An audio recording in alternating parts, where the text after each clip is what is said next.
Good morning students. आज हम आपके यूनिट थर्ड का लास्ट टॉपिक कर रहे हैं, teaching methods of teaching mathematics. जो प्लानिंग ऑफ टीचिंग मैथमेटिक्स है वो हम बाद में करेंगे, यूनिट प्लान लेसन प्लान वो मैं आपको बाद में कराऊंगा। तो पहले हम मेथड्स कर लेते हैं कि प्लानिंग जो मेथड्स है, स्ट्रेटजीज़ है टीचिंग ऑफ मैथमेटिक्स की कौन कौन सी है। तो स्ट्रेटजीज़ ऑफ टीचिंग मैथमेटिक्स या मेथड्स ऑफ टीचिंग मैथमेटिक्स, गणित शिक्षण की विधियाँ या गणित शिक्षण की योजनाएं। Some people talk in their sleep, lecture talk while other people sleep. Albert Camus ये बोलते हैं कि कुछ जो लोग हैं वो नींद में बोलते हैं, लेकिन जब कुछ लोग सो रहे होते हैं तो जो भी लेक्चर हैं वो बोलते हैं। ठीक है, अब आता मेथड ऑफ टीचिंग, गणित शिक्षण की या शिक्षण की पहले विधि होती क्या है, मतलब मेथड होता क्या है। The word method has been derived from the Latin word which means mode or way। जो मेथड विधि जो है वो लैटिन भाषा के आप बोल सकते हो लैटिन भाषा से लिया गया है, जिसका अर्थ है मोड, मतलब तरीका। What is method of teaching means शिक्षण की विधि क्या है। The process of interpreting the word of knowledge to pupil's mind is called the method of teaching. जो एक आप बोल सकते हो कि जो प्रोसेस है, ठीक है, ये एक ऐसी प्रक्रिया है जिसमें जो ज्ञान का संसार है या मतलब जो ज्ञान का भंडार है वो बच्चों में ट्रांसमिट किया जाता है, बच्चों के माइंड में ट्रांसमिट किया जाता है तो या इंटरप्रेट किया जाता है, स्थानांतरित किया जाता है। जिस प्रक्रिया द्वारा जो ज्ञान का भंडार है बच्चों के दिमाग तक पहुंचाया जाता है, उस प्रक्रिया को शिक्षण की विधि कहा जाता है। ठीक है, मेथड ऑफ टीचिंग क्या हुआ, वर्ड ऑफ नॉलेज, जो नॉलेज का ज्ञान का संसार है उसको हम किससे भेजेंगे, मेथड ऑफ टीचिंग से। कहाँ भेजेंगे, वर्ल्ड ऑफ स्टूडेंट्स नॉलेज, मतलब स्टूडेंट की नॉलेज के वर्ल्ड तक, मतलब स्टूडेंट्स के माइंड तक उसको पहुँचाएंगे। फिर अकॉर्डिंग टू हर्बर्ट स्पेंसर के अकॉर्डिंग जो मेथड ऑफ टीचिंग है, मतलब जो शिक्षण विधि है वो कैसे होना चाहिए, सिंपल टू कॉम्प्लेक्स, साधारण से जटिल, नोन टू अननोन, ज्ञात से अज्ञात, डेफिनेट टू इनडेफिनेट, ठीक है, कंक्रीट टू एब्स्ट्रैक्ट, मूर्त से अमूर्त, डायरेक्ट टू इनडायरेक्ट, प्रत्यक्ष से अप्रत्यक्ष, एम्पिरिकल से रैशनल। ठीक है, तो इस तरह से होना चाहिए। फिर आता प्रिंसिपल ऑफ टीचिंग के शिक्षण के सिद्धांत क्या क्या है। Principle of learning by doing, करके सीखने का सिद्धांत। प्रिंसिपल ऑफ इंडिविजुअल डिफरेंसेस, व्यक्तिगत विभिन्नताओं का सिद्धांत। प्रिंसिपल ऑफ मोटिवेशन, अभिरुचियों का सिद्धांत। प्रिंसिपल ऑफ कोरिलेशन, सहसंबंधता का सिद्धांत। Principle of linking with previous knowledge, पूर्व ज्ञान के साथ संबंध का सिद्धांत। प्रिंसिपल ऑफ डिस्ट्रीब्यूशन का मतलब हुआ कि आपने क्या किया, बांटा उसको, ठीक है ना, उसका सिद्धांत। प्रिंसिपल ऑफ रेपिटेशन, रिपीट करने का सिद्धांत, मतलब बार बार दोहराने का सिद्धांत। प्रिंसिपल ऑफ सर्टेन ऑब्जेक्टिव, कुछ निश्चित उद्देश्यों को लेकर चलने का सिद्धांत। प्रिंसिपल ऑफ इवेल्युएशन, मूल्यांकन का सिद्धांत। फिर आता है क्लासिफिकेशन ऑफ मेथड्स। जो मेथड है, जो विधि है, वो कितने तरह की होती है, वो 2 तरह की होती है। Method of teaching of mathematics has 2 types, child centred method, बाल केंद्रित विधि, टीचर सेंटर्ड मेथड, अध्यापक केंद्रित विधि। तो चाइल्ड सेंटर्ड मेथड, जैसे नाम से पता चल रहा है कि इसमें जो सेंटर प्लेस होगा वो बच्चों को दिया गया होता है। The child occupies central position, ठीक है, मतलब इसमें बच्चा केंद्रीय जो मुख्य केंद्र जो होता है वो बच्चा होता है।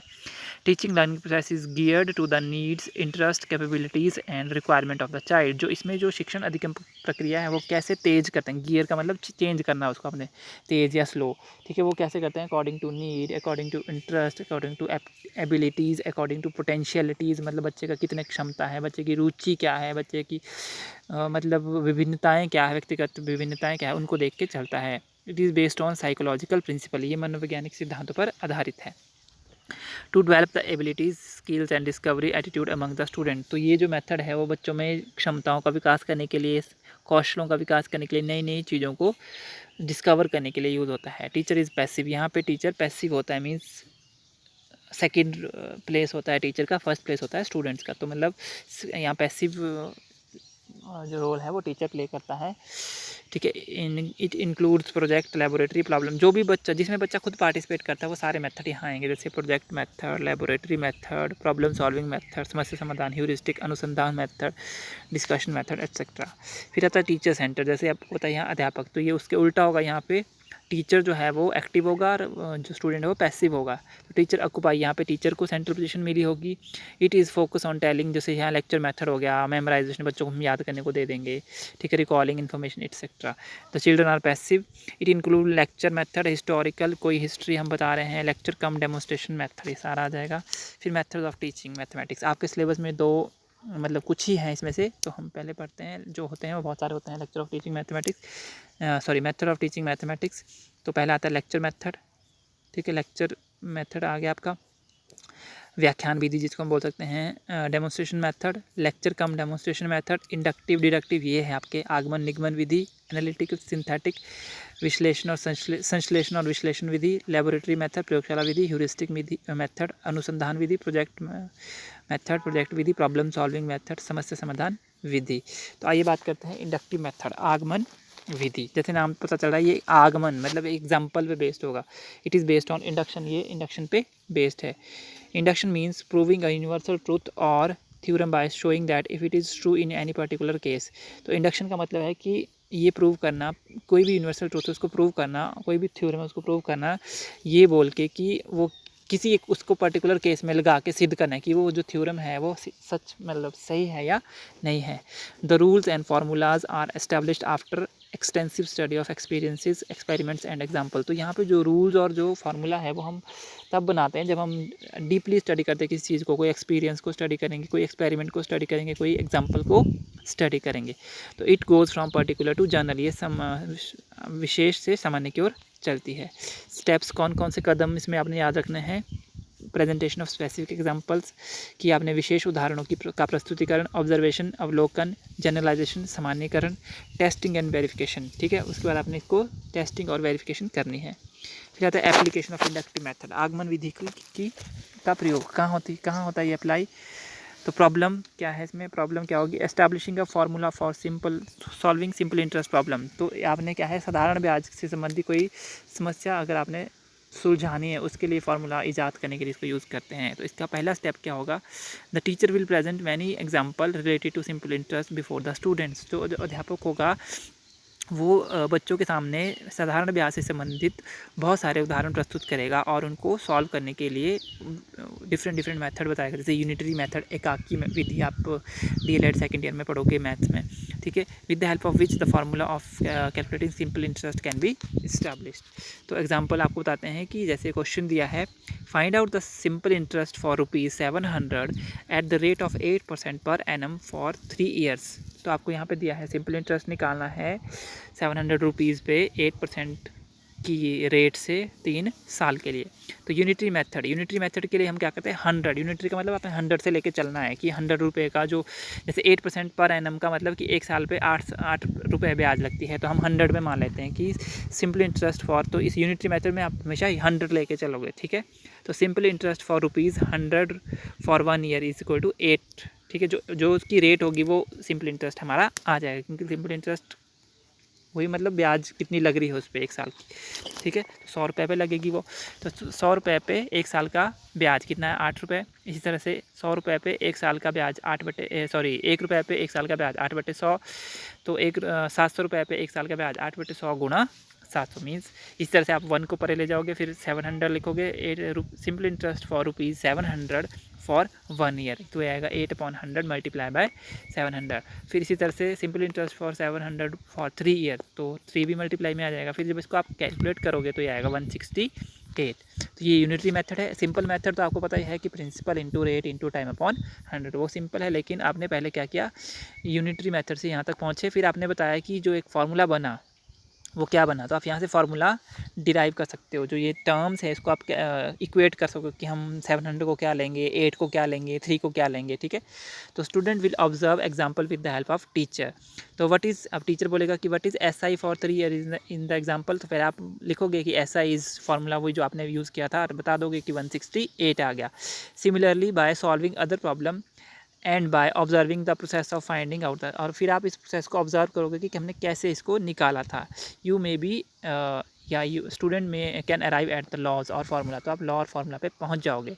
तो स्टेप 3 में क्या आफ्टर जब आप पूरा एग्जांपल देखोगे कि मैंने आपको जैसे बताया कि 700 क्या है, 8 क्या है, 3 क्या है, 100 क्यों हमने लिया, ठीक है, तो वो सारा आप लिख सकते हो। तो teacher make the following discussion, फिर उसके बाद डिस्कस करेंगे टीचर।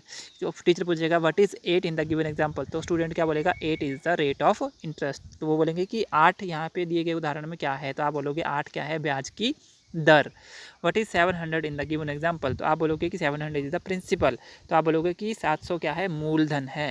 व्हाट इज़ द, क्योंकि 700 पे ही हमारा ब्याज लगेगा। What is 3 in the given example, तो आप बोलोगे 3 इज़ द टाइम, ठीक है, 3 क्या है, समय। फिर आप फिर लिखोगे S I is equal to rate into 100, rate upon 100 into principal into time. तो मतलब सिंपल इंटरेस्ट का फॉर्मूला क्या डिराइव किया आपने, principal multiply by rate multiply by time divided by 100, ठीक है। जो जो चीज़ें ऊपर होगी फिर उसको आप कैलकुलेट करोगे, जो टीचर ने पूछा था कि 700 क्या है, 3 क्या है, 8 क्या है, उस हिसाब से इसको लिखोगे। तो 700 था प्रिंसिपल, तो P लिखा, मूलधन गुणा दर गुणा समय बटे 100। तो जो हम आपने पढ़ा होगा, आपने कभी भी पढ़ा होगा कि साधारण ब्याज होता है सिंपल इंटरेस्ट मूलधन गुणा दर गुणा समय गुणा 100, लेकिन आपको पता नहीं चला होगा कि ये फार्मूला कैसे बना है। तो ये फार्मूला आपने बनाया with the help of inductive method, means पहले आपने क्या है, यूनिटरी मेथड यूज़ किया, फिर आपने सारी टर्म्स को यूज़ करके फार्मूला डिराइव कर दिया। फिर फोर्थ स्टेप में क्या हुआ, verify the derived formula by solving other problem. तो आप इस फार्मूला को वेरीफाई कर सकते हो कोई भी दूसरी प्रॉब्लम लेके सिंपल इंटरेस्ट की। अगर आपका ये वो चीज़ ठीक बैठ रहा है तो आप बोलोगे कि फार्मूला इज़ राइट। फिर आता है मेरिट ऑफ इंडक्शन मेथड, जो आगमन विधि उसकी मेरिट्स क्या क्या है। It is a scientific method, जैसे मैंने आपको बताया कि यहाँ पे साइंटिफिकली कोई भी चीज़ डिराइव हो रही है तो ये वैज्ञानिक विधि है। Develop critical observation and logical power, तो यहाँ पे बच्चा लॉजिकल पावर, उसकी तार्किक जो शक्ति है वो विकसित होती है। इट इज़ साइकोलॉजिकल मेथड, ये मनोवैज्ञानिक विधि है। Guide the child to do work himself, ये बच्चों को खुद काम करने के लिए सहायता करता है। Helps to establish many laws relations formulas and new principle of mathematics, तो ये बहुत सारे लॉ रिलेशन फार्मूला और नए नए सिद्धांतों गणित के नए नए सिद्धांतों को खोज करने में सहायक होता है। सूटेबल फॉर लोअर क्लासेस, छोटी क्लासेस के लिए सूटेबल है ये। डीमेरिट क्या है कि ये बहुत ज़्यादा स्लो प्रोसेस है, क्योंकि जब बच्चा फार्मूला डिराइव करेगा तो उसको पहले सोचना है कैसे करना है, क्या करना है, तो ज़्यादा स्लो प्रोसेस है, मतलब धीमी प्रक्रिया है। It needs sharp mind, proper planning and enough experience, तो ये क्या इसमें क्या है, शार्प माइंड की ज़रूरत है, प्लानिंग की प्रॉपर ज़रूरत है और एक्सपीरियंस भी इसमें ज़्यादा प्राप्त होना चाहिए। Only experienced and able teacher can use this method, सिर्फ एक्सपीरियंस जो बोलोगे कि आप जिनको अनुभवी और जो कुशल जो अध्यापक है वही उसको यूज़ कर सकते हैं।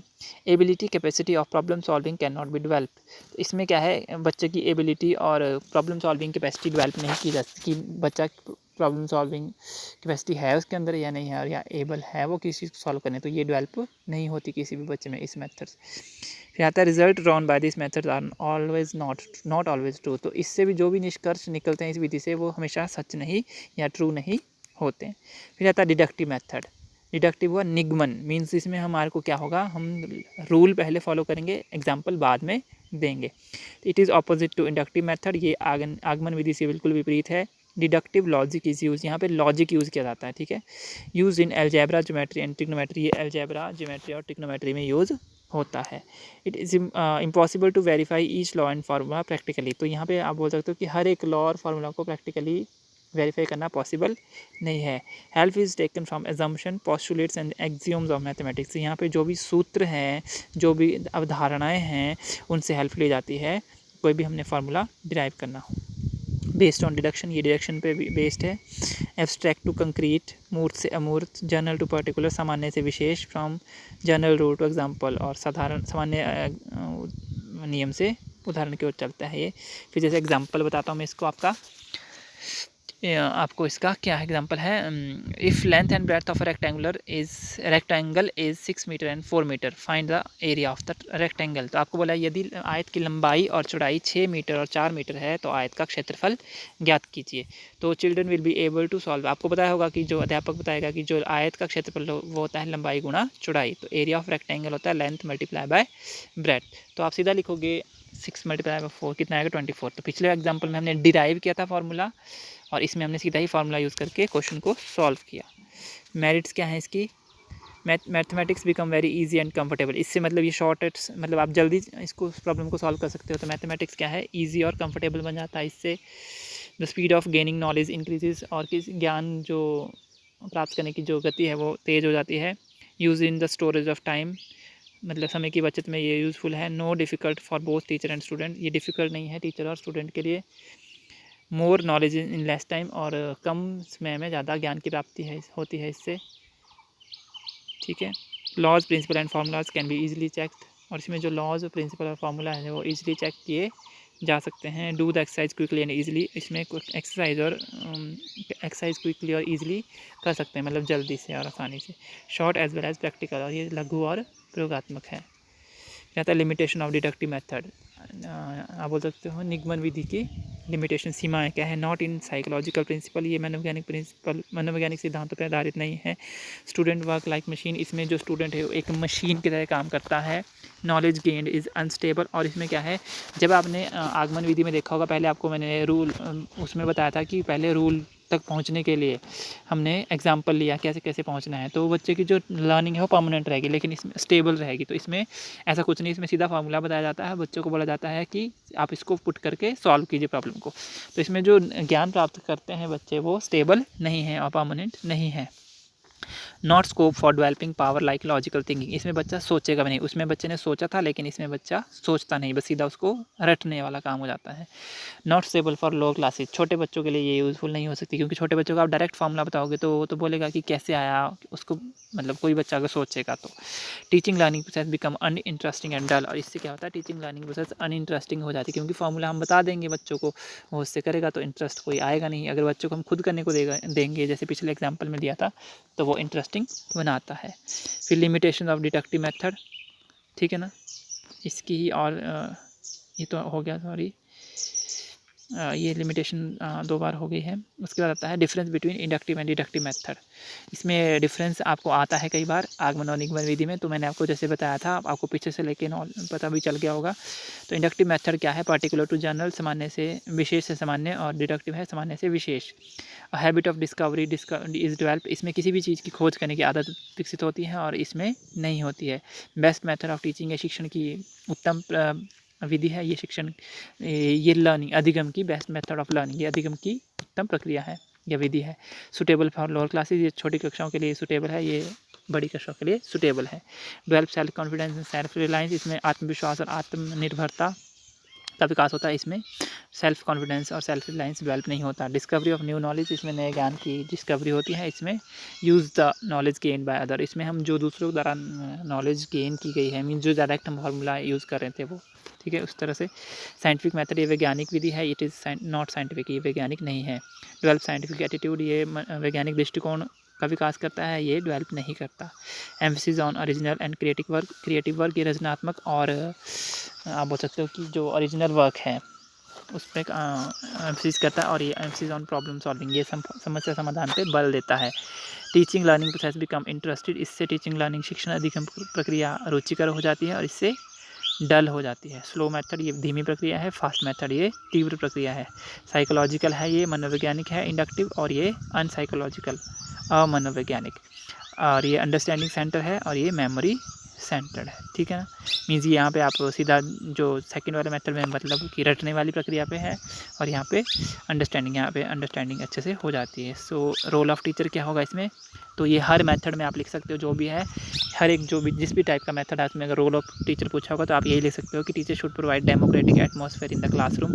जो टीचर है वो क्लासरूम में डेमोक्रेटिक एटमॉस्फेयर बना सकता है, उसको बनाना चाहिए। Teacher should be active and careful all the time to observe progress of the project. जो भी प्रोजेक्ट दिया जाता है तो टीचर हमेशा एक्टिव और केयरफुल होना चाहिए to and observe the progress of project. Teacher should work as a friend, guide and philosopher, ठीक है ना, या वर्किंग पार्टनर।